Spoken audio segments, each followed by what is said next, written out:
Ready? That's the mic right there, right? Yes, center aisle. You go there and you state the media house that you represent, that you work for, and then you pose your question. Simple. Who's going to go first? Yes. Just go ahead, Mr. Bat. Yeah, who opening the bathroom?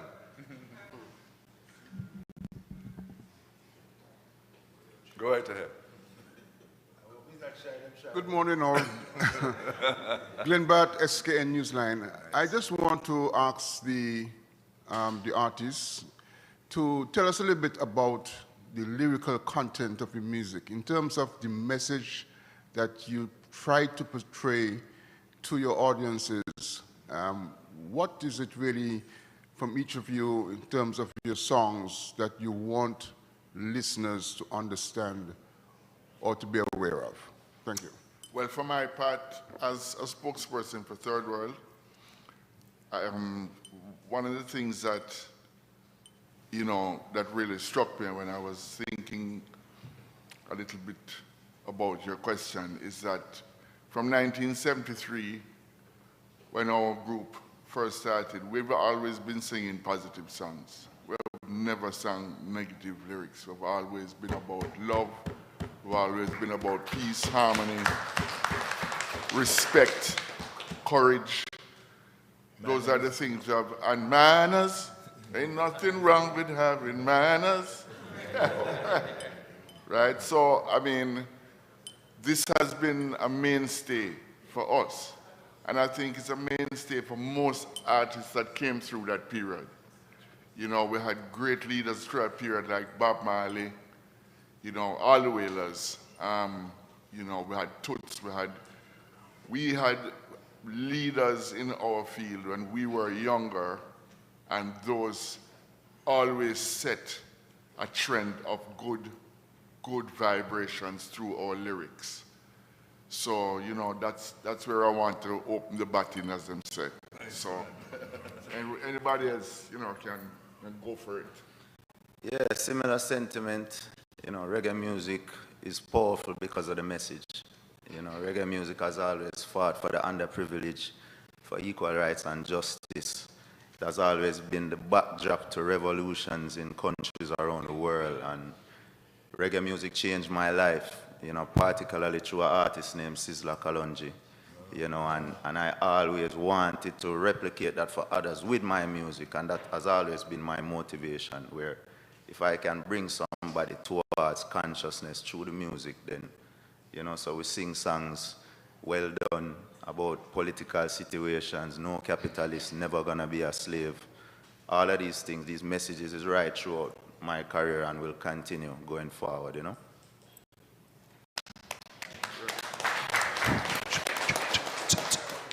Yes, I'm AJ Brown as a songwriter and as a solo artist, even before I became lead singer for Third World.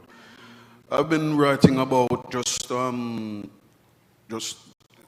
not only reggae music and the reason for expressing music from a Caribbean diaspora approach. I've always thought that based on where I started my career on the north coast of Jamaica, that I can now regard myself as an artist that a fusion artist, where I create songs from just a philosophical approach. We have lyrics that speak to different, I would say, approaches, situations. For me, it's always a three-way conversation between myself, the other person outside of myself, and the truth, really. So my new solo album, Shots of Love, will will attest to that. So you can always check that out and understand a little more of what I'm saying right now.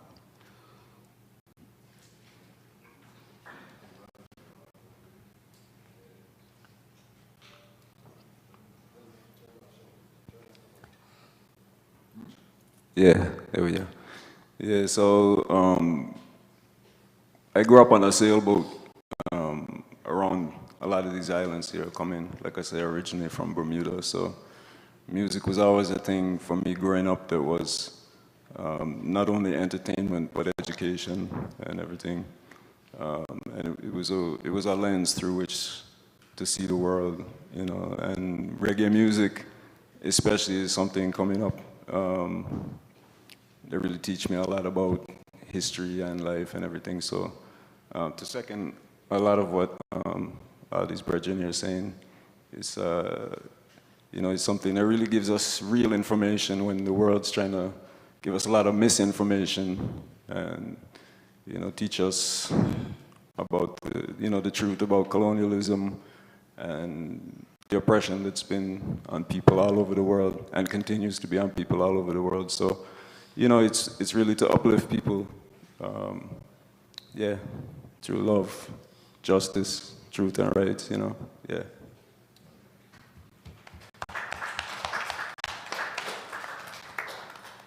Greetings once again, Jidos, you know.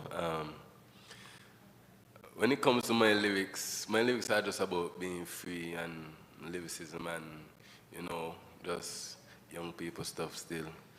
Yeah, so, you know how it is. Just got to keep the people updated with the music and give them what they love. That's simple. Simple, yeah.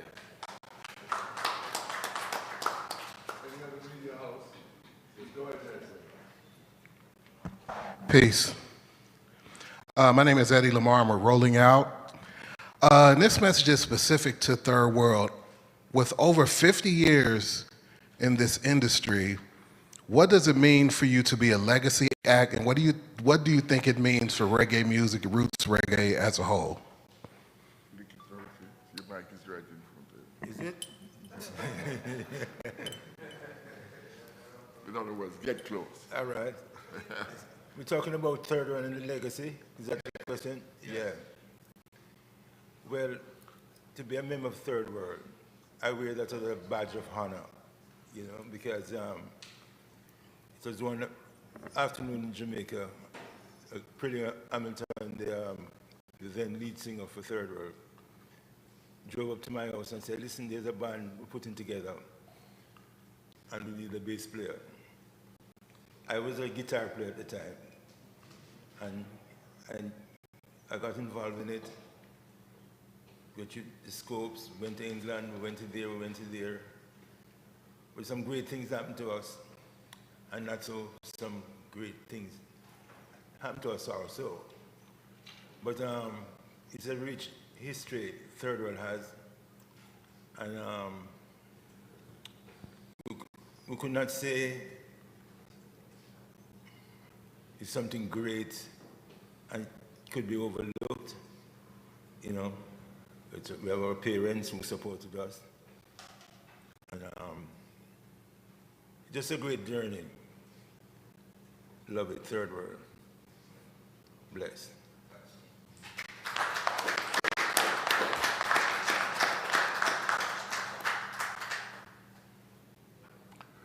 Well, I mean, lots of the stuff that Richie said was, you know, almost brought me to tears because, I mean, it's really a journey and it's a very special journey.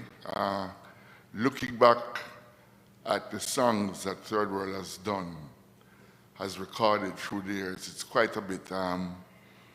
We had a night where we played pure Third World music, and we played for 3 hours and we did not repeat one song. So, you know, there's plenty music that Third World has recorded, but this is not just about us alone, because artists who, as I said, came up through that era, you know, look at Bob Marley, for instance. Bob died at 36 years old, and look at the volume of music that he left behind. So we really want to thank all the memories, as it were, you know, if you can look into what that means, thanking the memories. Because I remember when we first started, I don't think we had vision that we would get this far in terms of like the music would spread around the world so enormously, and that, you know, as the song says, the big, big music from the Little Rock. We really didn't figure that it would become worldwide so huge, you know, and we have a lot to be thankful for. We have you to be thankful for, because you are the people who made the music proliferate, you know, in countries like St. Kitts, countries like Barbados, Trinidad, Guyana. I mean, Jamaican music has really proliferated through those countries through the years, and we're very grateful, you know. We're very grateful to be spokespeople for the Caribbean. We're very grateful, and the third world journey, I think, has been about that. You know, it's been about that. It's been about the Caribbean people, and Jamaica might be the, you know, the central focus, but it's about all of us in the Caribbean here. So we're very grateful, and once again, it's great to be here. You know, it's great to be in St. Kitts. Yeah. Well, as the third drummer of Third World, I just want to big up Colonel Marshall, who just lost. And it's great to be a part of great, legendary brothers. We look forward to play every night. Jah be praised. Yeah, as the lead singer for Third World, took over from the inimitable Bunny Ruggs. I mean, it's good to know that I am part of a story that is still being told, and it's my mission to make sure that the legacy is not only intact but also possibly can be surpassed in terms of, you know, building on the catalog of music that Third World is known for. I mean, it's on the way with the last album we did with Damian Marley. More work to be done.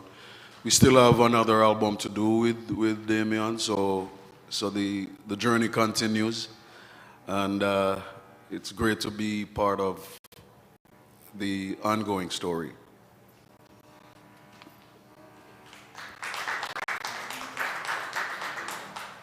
Thank you. Any other questions from the media houses, please? The mic is in the center, and you can go and ask your question anytime. Go ahead. Joel Campbell from The Voice newspaper in the UK. Question for everybody. I know that art is expression, individual expression, but I wondered with reggae what individual perspectives were on the state of it, the industry, where we are, and in an ideal world, where would everyone like to go? Sorry, Brethren, can you repeat that for me? Because Yeah. I didn't catch it. No worries. I just wanted to get perspective on where reggae as an industry is, because there's various different individuals up there who will have different perspectives, and where we are, and in an ideal world, where you would like to see us go. Okay, well, I'll start. Well, as many of the panelists here have said, that we're very proud of where the music has reached. I mean, in terms of like, you know, from the far corners of the world, it's popular in Taiwan, it's popular in Japan, it's popular in Guam, it's popular in Hawaii, it's popular, you know, all through Europe. And the music, Australia, New Zealand, we've just done that. And the music's very popular.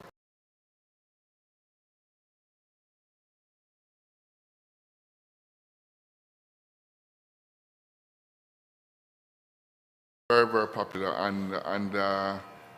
And as AJ said, you know, to paraphrase him, it's growing. as well. It hasn't just reached a linear level. It's still rising, rising, rising all around the world. And I think that's where we are right now. That's a very simple way to answer your question, you know? Yeah, I'd like to add to that too. I think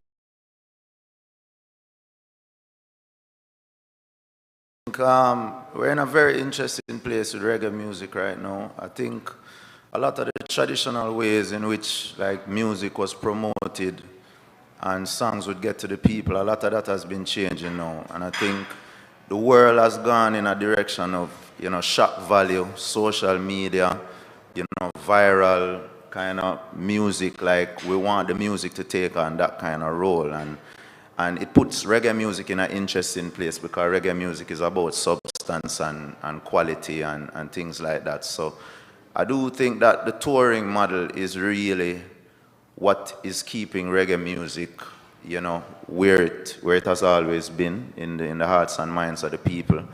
And I feel like there's work to be done with the touring model. I do feel like it's a difficult time post-pandemic with expenses and all of these things, but I do see where there's models where, bigger artists who have bigger platforms bring younger artists on the road and have different levels of artists going with them so artists can get the exposure directly to the fans who appreciate the music, who may not necessarily be on social media all the time on their phones. They might not be listening radio anymore or things like that, but they want to experience the music live. So I do think we need to come together as an industry and really see how we can consolidate the touring model and really give artists exposure and lend and share the exposure that we have as artists who have different platforms, different levels of platforms. And I've seen this model work in the United States, and I do think that we can really take it on as Caribbean, Jamaican bands, and artists and really develop the thing in a proper business model, Well said, my boy.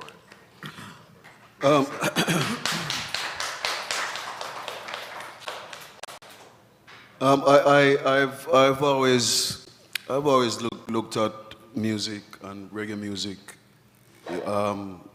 in a very, I would say, business approach, but at the same time wondering why certain things have not been done yet. And I'm saying that to say we are creative people who think outside the box.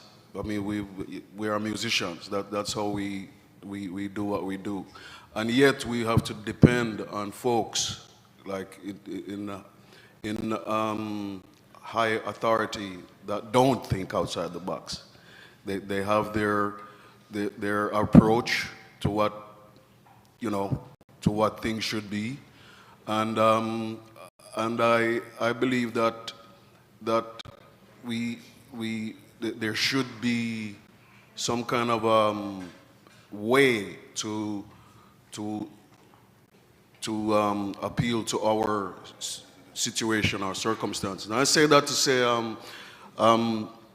look at the way how reggae music has grown over the years, and it's not, and it's so big now that other countries are producing their own stars. And because they are, we as Jamaican entertainers and musicians now are I wouldn't say being marginalized, but they're more focusing on their own stars now. So I'm saying that the folks in authority in Jamaica should be thinking about how to make reggae music a kind of I wouldn't say religious or spiritual experience, but an experience where people would have to go to Jamaica to experience that kind of thing.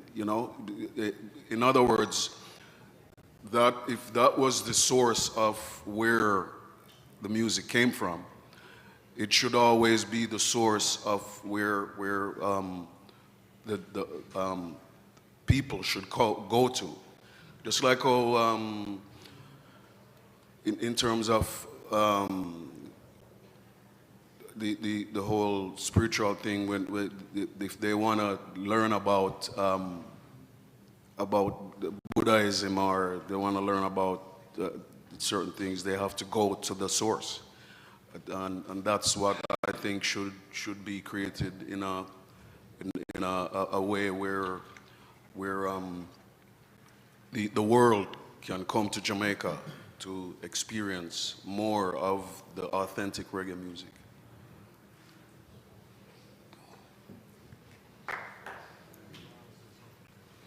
Any other media houses?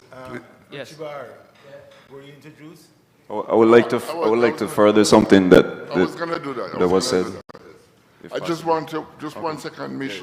I just wanted to say that we have other members of the band. There's not enough space on the bus here.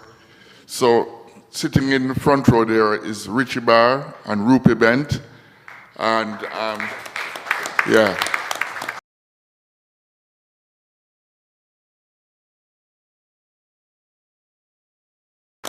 So there are the two members of Third World. Sorry, Bertrand, go ahead.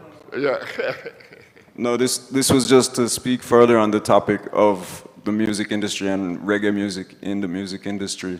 You know, growing up in Bermuda, it was always wonderful to have, we had a sort of sunsplash that would come there. And then as I spent many years in Canada and America and stuff, we would see great Jamaican artists come to these places like Culture and Israel Vibration, Third World, etc., Burning Spear. But I'm aware that at a certain point, it was made more difficult for Jamaicans and Caribbean people to come to play in these countries, you know.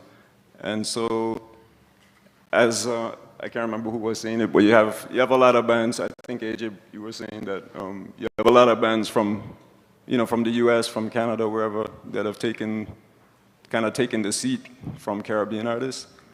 And to me, it's kind of like a real disappointment to see sometimes when you have a legendary artist like in Third World or Steel Pulse opening up for a band that's much younger. And yeah, they're not really bringing the roots and culture in the same way, you know. So I just think with the strength of, you know, people coming to maybe the Caribbean as a whole or reggae music as a whole could come forward and sort of,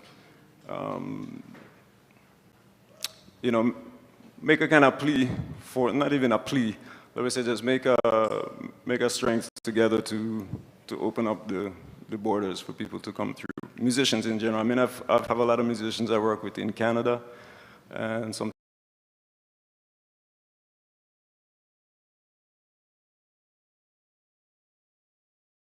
it's difficult to have them come. You know, it's always a visa situation, but I think it would be great to have more ease for musicians to travel in general. So that's, yeah.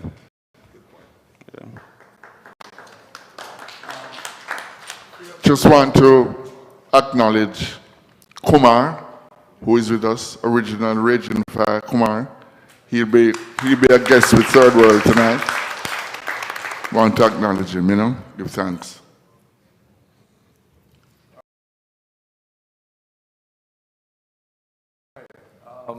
Just a little, go ahead. Yes, I'm Gregory Calwood, member and director for the British Virgin Islands Festival and Fairs Committee, and Foxy is in George Van Dyke's promoter. Yeah.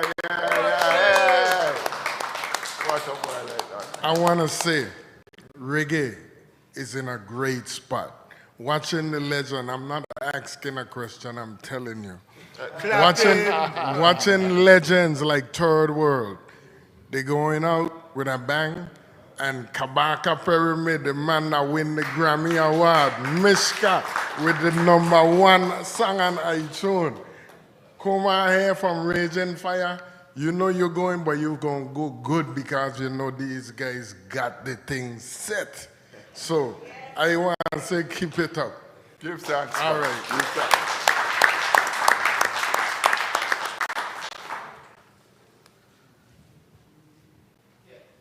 Good morning. My name is Irvin Clear, formerly, well, sometimes with Irie Jam, Carib Star out of New York.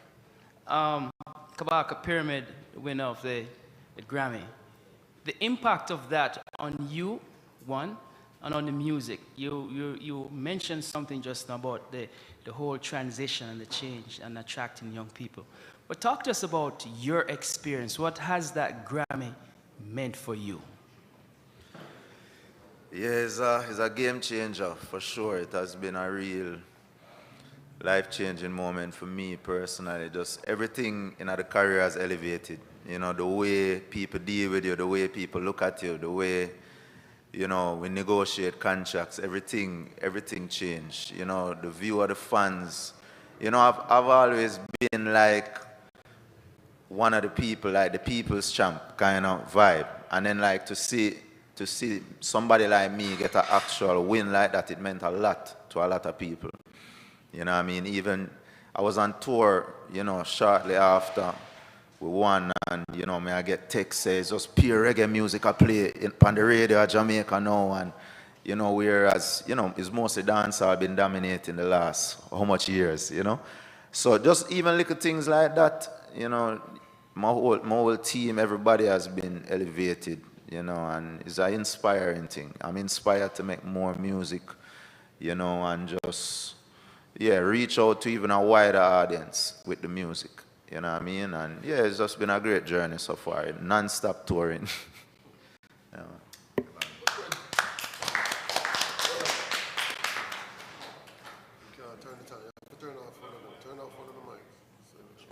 Oh, okay. Virgin, who said we're going out with a bang? Who said that a while ago? Ikato. We're going out with a bang? Who's going out? Going up with a bang. I guess it's wrong choice of words.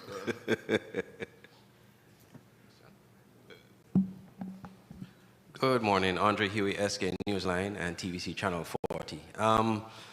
There's a debate that every now and then comes up in Jamaica and other parts of the Caribbean and the world about the evolution of dancehall and reggae, and the new sound of dancehall versus the old golden era sound. Do you think that the new sound is actually enhancing the music and enhancing the culture, or are you like some persons who believe that, you know, the old song should be preserved? And I would love to hear J-Dos' view on this as well as a new school artist, and then also to hear from the others. Well, I think that you're right. It's a debate. And I think most of us who come from the old school, we figure that right now it's two different things. It's two different sounds. You know, it's not dancehall is not reggae, and reggae is not dancehall. You know, the cultures sort of go hand in hand. You know, and there is some crossing over, yes. You know, particularly with people like Kabaka or Damian Marley. You know, just to think of two that come to mind because they're close to home, because we're all ghetto youths. So, you know, we hear a lot of that kind of music, the blend of the dancehall and the reggae, you know, which is really cool. But there's some hardcore reggae artists and there's some hardcore dancehall artists, and I don't think the music is the same. I think it's different, you know. So I think the two platforms are great, and they go both hand in hand. Some people think the dancehall thing is bigger than the reggae thing right now, but I'd advise them to look deeply into that, because reggae music is still very, very big, particularly when one looks at the foreigners who are playing reggae now, the Argentinians, the Chileans, you know, the people in Mexico, and, you know, they're playing reggae music. They're not so much doing the dancehall as hardcore as we do it in Jamaica, in the Caribbean, and in the diaspora, you know, in the New York areas and the LA, and, you know, the dancehall coming from those areas is big too. So I think, as I said, they go hand in hand, you know, they go hand in hand. I want to get a young perspective now. I would also say that the dancehall and reggae go hand in hand as well, because, you know, I grew up on both type of music, dancehall and reggae. The new schoolers now, I feel like they're monumental, but they still can take this place of the old school artists still. You know, it's just something different about the old school artists. The new school just have a different sound, you know, and I think they just cater for young people too. Yeah.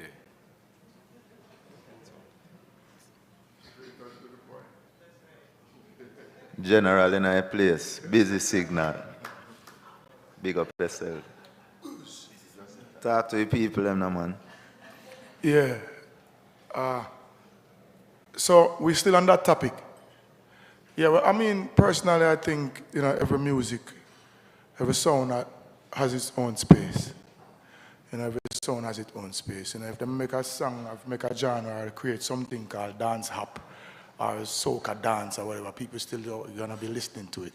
Now, to compare the genres or the type of style, you know, people gonna always do that. But nothing moves the old reggae or the old dancehall. Nothing. You know what I mean? That's impossible. So media try to do this controversial stuff all the time about, oh, what do you think about this? That's just in their own little circle and that own little box. You know what I mean? Nothing is gonna move the authentic reggae music or the authentic original dancehall style. Yeah, so you can make and create all the different types of sounds you want, but nothing gonna move or sidetrack the original. Yeah. And let's welcome Busy Signal. I can say something on the topic too. I feel like each generation will find ways to create music that align with, you know, what they're about. The culture always change based on the technology. Even the sound of the music change based on the technology.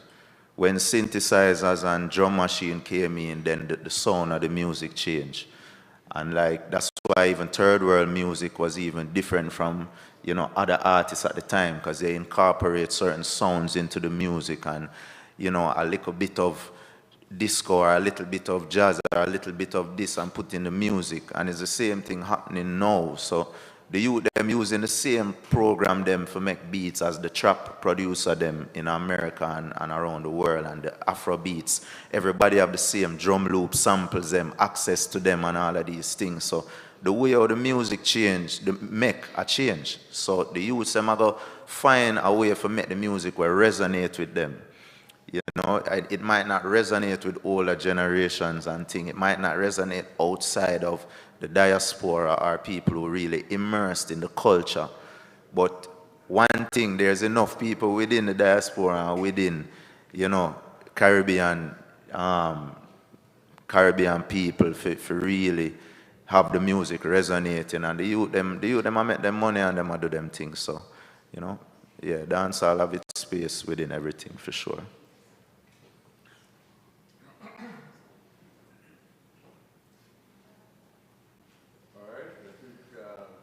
Completes that segment of it. Very interesting discussion, very informative discussion on the present day situation with respect to the music in the Caribbean, in particular reggae music, dancehall music, and we've had the perspectives from veterans and legendary icons like Third World to Busy Signal. You know, the spectrum there is indeed a bit wide, but they come together and coalesce over this, pushing the same kind of music fundamentally. And that is what the music festival is all about, exposing you to different genres of music. And we do it at a time when the economy needed a lift, a boost. And that's how the St. Kitts Music Festival was born. I want to recognize in our audience the Minister of Tourism who's here with us, the Honorable Marsha Henderson. Marsha, I don't want you to just wave, I want you to come say a few words. Just approach, I have a mic here, you don't have to be long and give us one of those ministerial addresses. But not at all, not at all. Good morning, all. Good morning. It is good to be here this morning for our second press conference for the 26th edition of the St. Kitts Music Festival.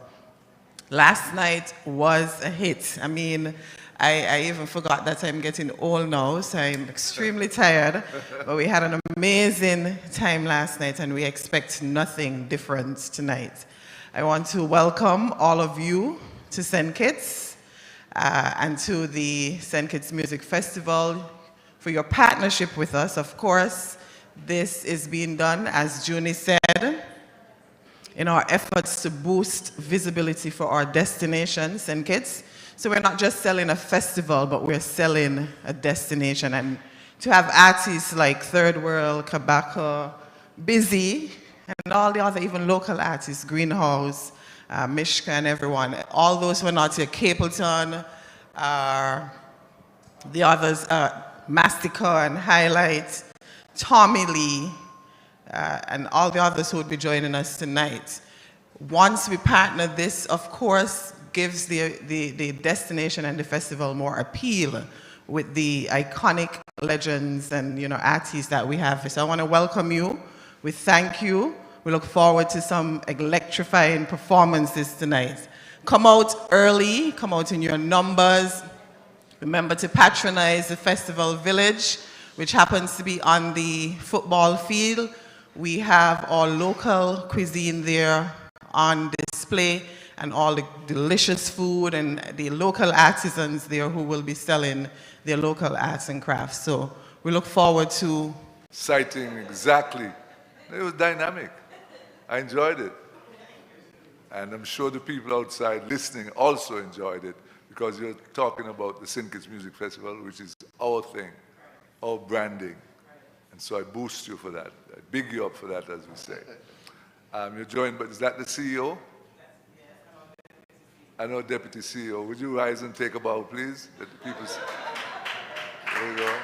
There you go. Yeah.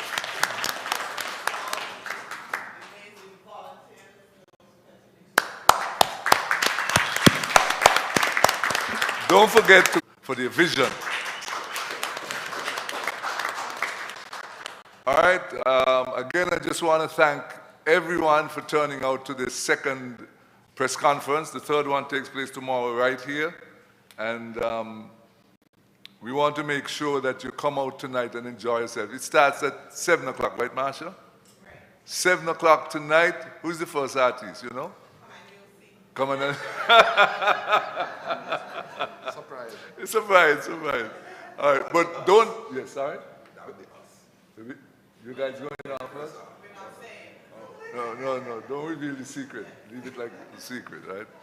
So we want to thank you for coming out, all the media houses, the radio stations, etc., for joining us this morning, and for whatever part that you played to make the St. Kitts Music Festival the grand success that it has been and is today. Thank you, thank you, thank you. I don't know if there are any parting words from the guest artists who are here. You'd like to say something, please? Yes, I want to thank you, and so much appreciation for after all these years to come and see Third World, Kabaka Pyramid, young, vibrant, Grammy-winning monster. We have a round of applause for all the artists who are participating. Yeah, I just would like to do something a little different. Yeah, I have a presentation to make. I want to present to Busy his Grammy nomination certificate from Third World Island.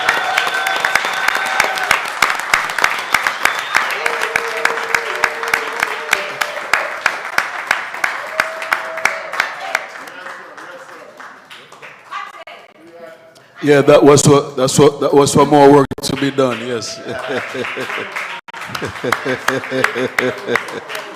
Busy. Busy. Yes, sir.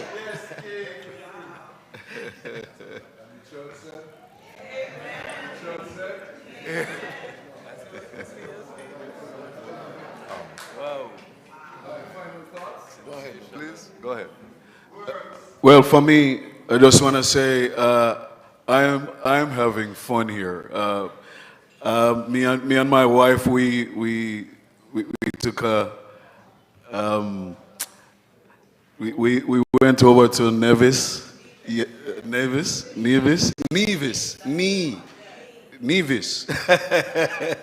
Yeah, we went over to Nevis and went to the hot springs, and me I tell you, say, it was such a nice day. You know, the whole networking of the island. You went in the hot springs? Yes, sir. So you got your healing? Yes, yes, sir. Not me Amen, alone, me amen, and my amen. wife, Tamara. Stand up, Tamara. She's also a recording artist, Tamara B. Yes.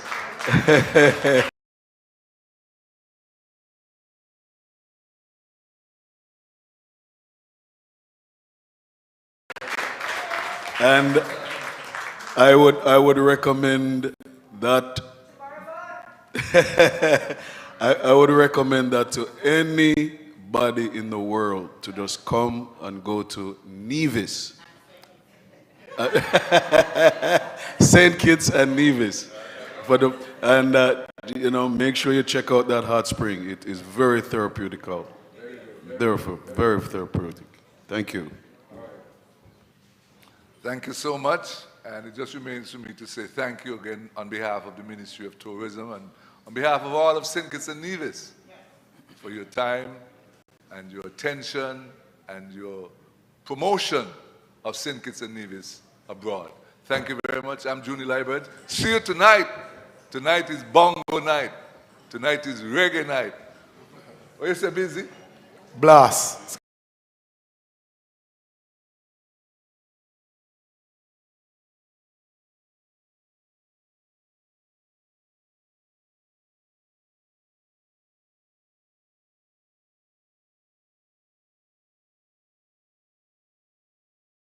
Be a blast. Thank you to everyone. You know what I mean? Big up Third World, big up all the artists here, big up everybody.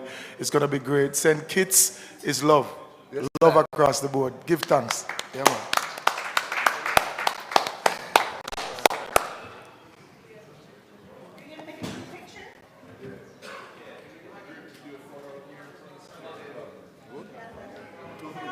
Busy. Yeah. Yeah, man. Man, you know. Congratulations, man.